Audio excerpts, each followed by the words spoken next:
इंदिरा गांधींनी स्वतःची खुर्ची वाचवण्यासाठी आणीबाणी लादली. इंदिरा गांधींनी स्वतःची वैयक्तिक महत्वाकांक्षा पूर्ण करण्यासाठी आणीबाणी लादली. इंदिरा गांधींनी स्वतःचे जे सगळे चमचे होते आणि संजय गांधी सारखे जे गुंड होते यांना मोकाट सोडण्यासाठी आणीबाणी लादली.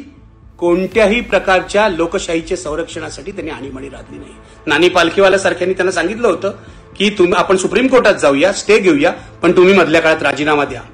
तो राजीनामा द्यायचा नव्हता म्हणून इंदिरा गांधीने आणीबाणी लादली आणि स्वतंत्र भारताच्या इतिहासामध्ये पहिल्यांदाच सर्व राजकीय पक्षाच्या नेत्यांना एका रात्री 25 जून 1975 या रात्री तुरुंगात डांबलं. हे केतकरांनी तुम्हाला सांगितलं नाही का?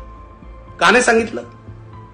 घटना लपवायच्या, आपल्या सोयीच्या घटना घ्यायच्या, लोकांपुढे मॅन्युप्युलेटेड पद्धतीने मांडायच्या. हे कृत्य त्यांनी केलं, ज्या कृत्याचा आरोप ते सातत्याने संघावर किंवा फॅसिस्टांवर करत आलेले आहेत. अशा प्रकारे मला सांगा, आणीबाणी लादली लोकशाहीच्या संरक्षणासाठी, तर वृत्तपत्रांवर बंधनं का आणली? प्रत्येक वृत्तपत्राच्या ऑफिसमध्ये सेन्सॉर का बसला? इंदिरा गांधींना काही भीती नव्हती ना, त्या तर कर्तृत्ववान होत्या. मग त्यांना वृत्तपत्रांची तोंड बंद करावी. या देशाच्या इतिहासामध्ये ही सेन्सॉरशिप अभूतपूर्व होती, कारण त्यापूर्वी असं झालं नव्हतं की वृत्तपत्रांना लिहिण्याचं स्वातंत्र्य नाही. अनेक वृत्तपत्रांनी, स्टेट्समन सारखं वृत्त असेल, आपले अग्रलेख कोरे छापले त्यावेळेला.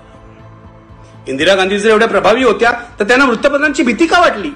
सरकारी अधिकारी नेमून वृत्तपत्रातला शब्द न शब्द तपासावा असं त्यांना का वाटलं? हे केतकर आपल्याला सांगत नाही.